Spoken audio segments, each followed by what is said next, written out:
Hey, um, I want to speak about a controversial issue here in the UK, as it is, I'm sure, in other countries. The issue is immigration. I would ask that before you make any comments, you hear me out. This might be a slightly lengthy video, but there is a number of issues to cover. Obviously, we're coming up to a general election here in the UK, so once again, it is a hot topic. Honestly, I would rather it wasn't a topic. I don't think it's a particularly um, jolly subject to speak about, but it is an important issue, and I don't believe that if something is important, it should be just brushed aside. This is an important issue, and that's why any credible party is starting to talk about it and take it seriously.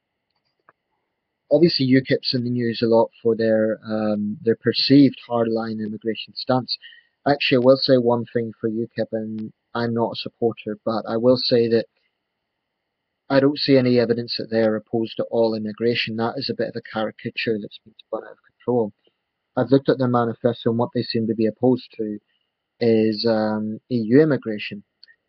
Um, I've seen Nigel Farage actually say that he supports more Commonwealth immigration. So the idea that they're just against immigrants and immigration full stop is something that has been spun out of proportion.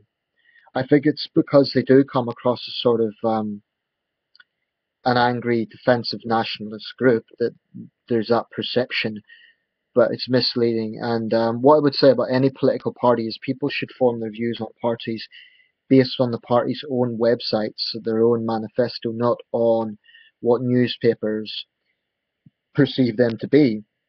And that in no way is an endorsement of UKIP. There's a lot of areas where I do not agree with UKIP on, and I'm certainly not going to support them.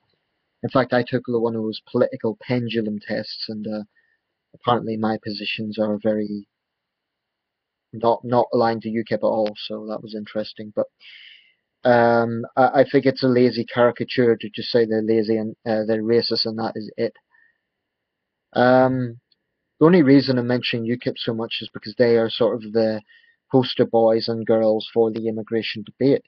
But the reality is, every credible political party has to take this issue seriously, because to pretend that it is not an issue is just to be utterly out of touch. It is an issue. Um, so what I'm going to do here is try to not focus so much on party politics and just weigh up my own stance on this subject. Um, okay, I'm going to mention party politics after all. More or less, I'd be somewhat along the lines of what Nick Clegg and the Liberal Democrats are saying. And what Nick Clegg has said is there's good immigration, there's bad immigration. I'd more or less agree with that. And this is not an endorsement of policy specifically, but it's just an endorsement of the principle. I do believe that it's very, very important to have a balanced debate about this, but the problem is, on one hand, you have the right, and they're very bombastic and defensive and to some extent paranoid about the immigration issue, especially certain tabloids who, in my opinion, do scaremonger.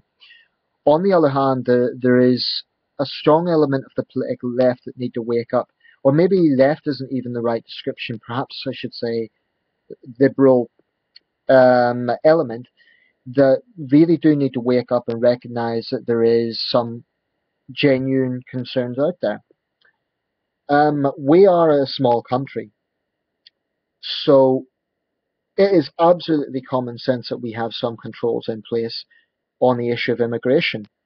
I remember seeing a question time recently. I'm not sure what year it was from, but Simon Hughes the Lib Dem spokesman, got quite angry when an audience member suggested that we have an open door policy. He insisted that we don't. I think it's important to be clear on on issues like this. I don't actually believe we have an open door policy. I think that is misguided. So I would agree with Simon Hughes on that.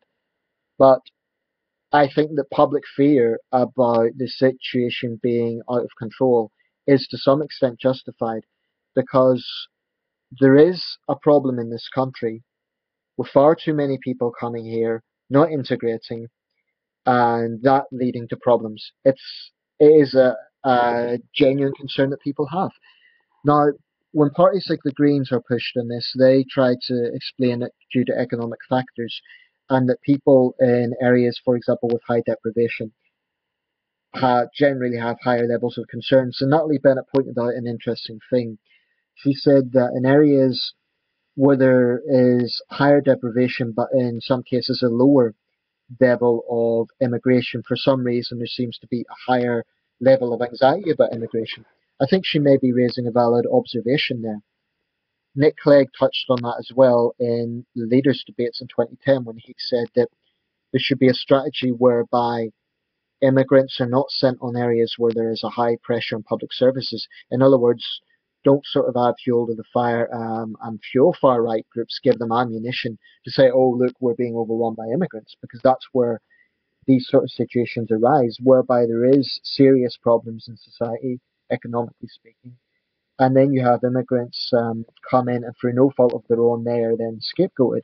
I say through no fault of their own because wanting a better life is human nature. It's not their fault that the system is the way it is. Now, the hard right parties like UKIP will insist that they're not blaming immigrants, but I will counter that some of their posters are scapegoating immigrants. One of them recently had this big pointing hand and it said, thousands of British jobs are going, where do you think they're going to? Now, the insinuation there was clear, and it's a bit similar to the Tories scapegoating the unemployed in their 2010 election posters. So every party has to be responsible on this issue. But from my stance, responsibility means accepting that there is concern. So it isn't, when I say responsibility, I'm not just talking about responsibility in terms of don't scaremonger, but it is also responsibility in terms of accepting that there are problems. There are problems. And I've personally experienced this. I done some canvassing in 2005, and I went into certain inner city areas of Birmingham. I didn't hear a word of English. There were problems with a high level of immigrants in certain pockets of inner city parts of Birmingham, and I have to admit it made me very uneasy. This is a very serious problem if it leads to a sense that there is social alienation. I believe that positive immigration is when people come to this country, when they contribute to the country. I believe it can be good for the economy. Now, during the recent debates, Natalie Bennett pointed out that people from other countries have contributed enormously to British life, especially in the NHS, and that is a fair point. And I do welcome actually this campaign recently to show all the good things that immigrants are engaged in terms of contributing to the country. I welcome it because it balances out the sort of reactionary attitude from right wing tabloids. But that doesn't mean that all the right wing opinions on this are wrong. I honestly take somewhat of a balanced position. I genuinely see both sides. I do think that immigration can help a country economically, and it can help a country insofar as increasing skills. But there's also a perception that constantly relying on overseas labour then is sort of downgrading British labour, or this idea that when you have employers who underpay foreign migrants, then it's a very shabby sort of situation when people are being exploited on, could be fields in the Norfolk Broads, supplying vegetables to big supermarkets, etc. These are issues that need to be established, and a lot of political parties, including, by the way, UKIP, have stressed the need to enforce a minimum wage. That's something I staunchly believe in. It's about fairness. There are employers who will undercut wages because they know they can get away with paying foreign workers a lot less. I don't have a great deal of time for those people because, as far as I'm concerned, they seem to only be interested in profit. To me, there is an ethical question there, a very real ethical question. Just because someone's willing to do it doesn't mean that it's right. Um, and I really have little time for the idea that there are people working 12-hour days, um, doing backbreaking work, and they're getting paid £3 an hour for doing that. I think that is morally wrong. We need to absolutely hardwire fairness into society, and one way to do that is to enforce the minimum wage. And employers that don't like that, tough. If they have a problem with not paying the minimum wage, the problem is theirs. I really have very little respect for those sort of people. And I don't care if that's a controversial point. I believe that we do need to enforce a minimum wage across the board. You cannot have a situation where employers are underpaying foreign staff because it's a way to get cheap labour. Um, in terms of issues to do with integration, this is again something we need to be careful in terms of how we talk about it. It is a very, very important issue, but we shouldn't assume that everyone comes here who doesn't integrate. There are many, many people who are proud to live in this country who do contribute to society, and they're contributing to the country. Now, what I mean by contribution, to my line of thinking, it isn't just about an oath of allegiance. I'm talking about citizenship here. It isn't just about an oath of allegiance to the Queen. To me, it's much more than that. It's about certain pragmatic things. I believe someone should have comprehensible English in order to live here. I think that's a fair requirement. Work is an issue, but then it's an issue insofar as obviously the welfare system, and that's not something I want to talk about, but can't ignore it. You know, expecting someone to have a paid job when they come here, I think is a reasonable requirement. Just like if I went to live in another country, I couldn't be unemployed and survive. It simply wouldn't work. So that's a reasonable requirement. But it isn't just those things, it's also understanding British values. Now, to me, that is things like human rights, and particularly issues like freedom of expression. And I'm going to quote several examples here. There are several parts of the world, and we hear a lot about the Islamist situation, and I'll speak about that in a minute, but it isn't just that. There are other situations that I have directly observed, such as, I'll take Thailand for an example. And that's not certainly not a very large contingent of foreign nationals, but there are a group of Thai people. Some of them have British citizenship, and they are, I suspect, paid by the Thai military junta, or at least encouraged by the Thai military junta, to terrorize, literally terrorize, other Thai citizens here in the UK. I have personally seen this, and I know what happens. And that's because there's a situation in Thailand where they have a law called Les Majesté. It's a law that supposedly protects the Thai monarchy. Now, these people have come to the UK, they have physically and violently threatened other Thai citizens. In fact, British citizens now living in the UK. I believe there are situations like that that we have to have an absolute zero tolerance attitude to. In other words, if you want to live in the UK, you have to respect issues like freedom of expression. That means whatever the political situation is in your homeland, you don't bring that onto the streets of Britain. Yes, you can have concerns about your homeland, but do not bring the politics of another country onto the streets of Britain insofar as terrorising other citizens. I'm not saying that people can't have a view and they can't be concerned about their homeland, but I do think we should be very wary of becoming like a chessboard for sort of overseas political debates, especially on issues that compromise our values, notably freedom of speech. So that's why I made a very angry video about 2 years ago on the issue of certain Thais, not everyone, but a small number of hardcore Thai royalists trying to terrorize other people of Thai heritage in the UK. That's one example. Um, there is also issues. There is a minority of Chinese nationals who also may be influenced directly from the Communist Party, who again would use that sort of behaviour to Chinese dissidents.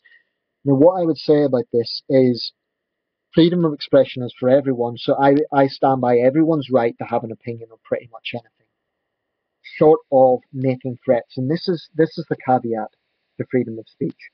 Anyone who uses intimidation tactics or threats or physical violence, that is where it's crossing a line. And this also applies to British nationals, by the way. It's part of our values as a nation. And I do believe that there are people who come to this country and believe that we are a soft touch and believe that they can use the sort of tactics they would use in their homeland in this country. I believe we need to send out a very strong message to those people and say either you respect our law or we'll deport you. I do believe we need to be much more hardline on that. And I do believe there are situations like this where a very large proportion of the British population look at in astonishment. For example, this is where I want to talk about the issue of Islamism. We do have hate preachers in this country who, in many cases, were born in another country. They come here, or in many cases, they've been here for a while, but they are essentially hate preachers. I'm talking about the likes of Abu Qatada, Abu Hamza. As far as I'm concerned, these people should be thrown out tomorrow. They do not deserve to be here. Absolutely not. And it does make Britain look rather lily-livered when we basically tolerate them. I've seen situations where you have hate preachers trying to stir up things within the Muslim community. And by the way, these people are not just against non-Muslims; they're trying to terrorize other Muslims. The vast majority of British Muslims are decent, normal people, and they're only too aware of what these people are. Baroness Farsi described the likes of Abu Hamza as nutters. I agree with her to some extent, but I think there needs to be a recognition that this is an internal problem within the Muslim community, and it is the responsibility of the Muslim community to speak out against them. And far too often we do hear a problem, we do hear a sort of response of, oh, well, it's terrible, but they're nothing to do with Islam. I'm afraid that isn't going to solve the problem. The difficulty here is if someone from the outside, i.e., who is not a Muslim, tries to step in, they're accused of being Islamophobic. So this is where it gets complicated. That's why people who do believe in British values, and I suspect most Muslims do, um, most British Muslims believe in these values, they need to really address these issues. Because then you get far right groups that then scapegoat all Muslims, the likes of the EDL and Britain First. And that only fuels their propaganda. As a nation, we need to be level headed, we need to be tolerant, but we also need to be tough. We need to be tough on anything that compromises our values. And that could be Islamism, it could be far right activity, it could be anything compromises our basic values on freedom of speech, on egalitarianism between the genders, on a wide range of other issues. Um, just for the record, some people might think, oh, well, why are you attacking Britain First and the UDL when they speak out against Islamism? The problem I have with those organisations, apart from the fact that they act like a bunch of football hooligans, is the fact that they deliberately try to scapegoat all Muslims. I've seen their rallies, I've seen their speeches, and they are not responsible organisations at all. And there is definitely a darker side to those organisations. You know, they will say they are not racist, they're just speaking out against radical Islam. But the problem is, if you look a bit deeper into their sort of background, you'll see that actually there is something very, very questionable about a lot of the people that join those organisations, especially if you see the sort of supporters online. So we shouldn't turn a blind eye to that either. Um, I'm trying to cover a lot of issues here, so apologies that I'm speaking so long, but I do think it's important. I don't necessarily support capping because I don't think it's workable. With the best will in the world, I think if you put an exact number on immigration, um, I don't think it could be that rigidly enforced. What I do support is border checks. I do support a lot tougher control. Um, I don't think the situation is necessarily as bad as certain right wing tabloids make it out to be, but at the same time, I believe that there are segments of the liberal side and the left that frankly need to get their head out of the sands and recognise that some of these problems are real. Um, we need to maybe reevaluate sort of requirements that people have to go through if they want to live in this country. It isn't just about having work. It isn't just about sort of civic responsibilities. It is also about values. And as far as I know, there is no sort of questions on the British citizenship test, for example, about issues like free speech. Now, I am sure there are many people who come to this country, too many, who come to this country and don't respect our values.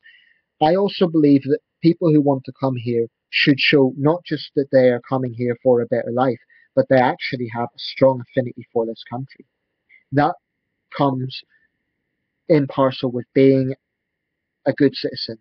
And frankly, there are a lot of British people who, frankly, I wish would piss off instead of constantly complaining about this country. We are a great country, we are a diverse country, but we need to have common sense approaches to all of this. Immigration is an important subject, and anyone who says it isn't needs to stop kidding themselves. But I do not believe in sort of the rhetoric that it's all bad. I do think that we need to welcome the positive sides of immigration, and we also need to talk about um, the many positive aspects of immigration. I mean, to give one example, Isambard Kingdom Brunel came from a French immigrant mother, and he was our greatest engineer. It is true that the proportion of immigration has significantly increased since the 1950s, but we also need to look at our own history. We colonized the world. So now this is turning around again, and you reap what you sow.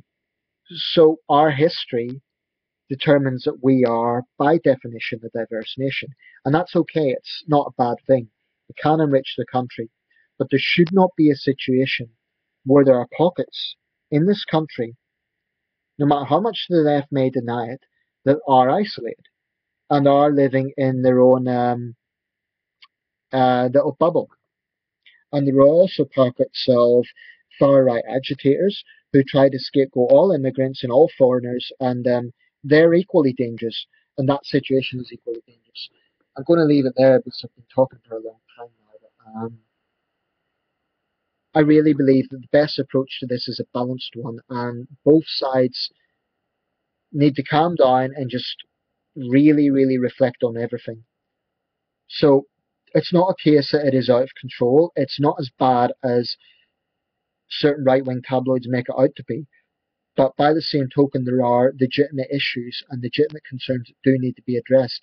And you can't just say, you can't just blame UKIP and so on for stirring things up, because some of these issues are absolutely valid issues of concern. Thanks for watching.